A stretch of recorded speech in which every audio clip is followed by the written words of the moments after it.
Hi, today I'm going to show you what it's like to add texture and interest in your own personal paintings by using palette knives.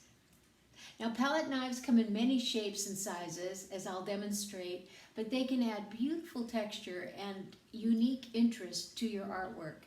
And this can be used with either acrylic paint or oil paint. Both mediums work just fine, and I'll show you some examples of that. That is what I'm working on. It's not finished, but I have combined, as you can see, brushwork with palette knife. And I think the result will be very beautiful, and it might be something for you to try in your artwork. And I'll show you a couple of examples of the ones that I'm doing.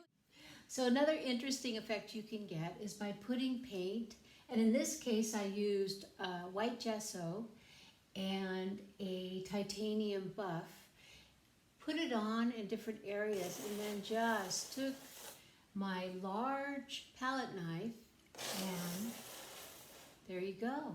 So now this makes an interesting effect as an underpainting, but it also makes an interesting effect in the surrounding area of your subject matter. So it's something you might want to consider playing around with. And let me show you what I mean. So here I'm applying a white gesso, just a normal gesso.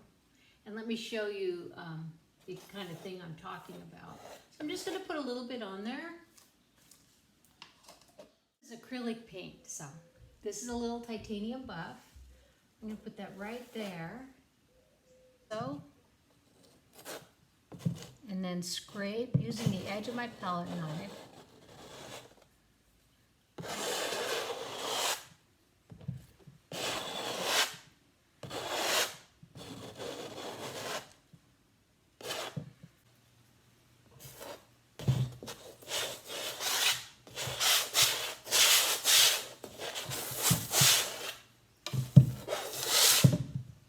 Left kind of a blob of paint there.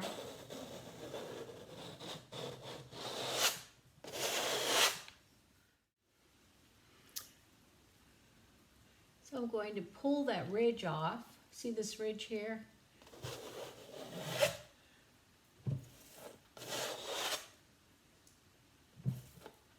I keep wiping the white paint back on the canvas.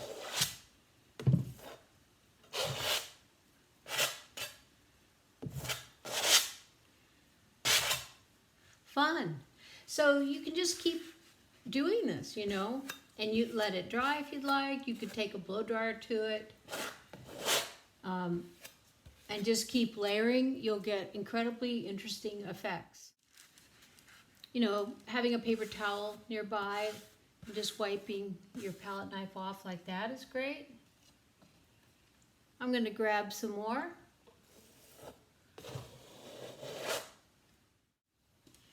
And if you don't want edges and you want your surface to be flat,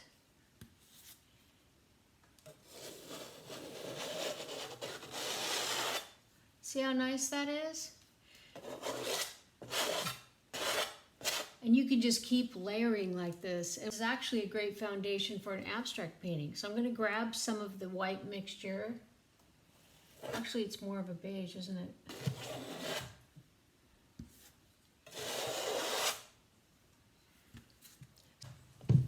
And what's interesting is you can see how just moving the paint around creates different effects. You can have ridges if that's what you want. You can scrape it back and reveal what's underneath it. Or you can add more and you can lightly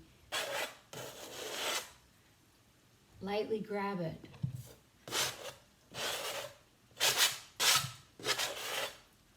So tell me what you think in the comments below. I'd love to hear if you've tried anything like this.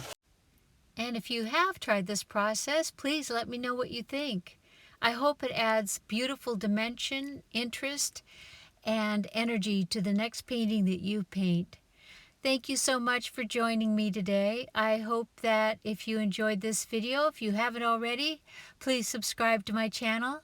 I'll be posting new videos every week, and I look forward to seeing you back here really soon.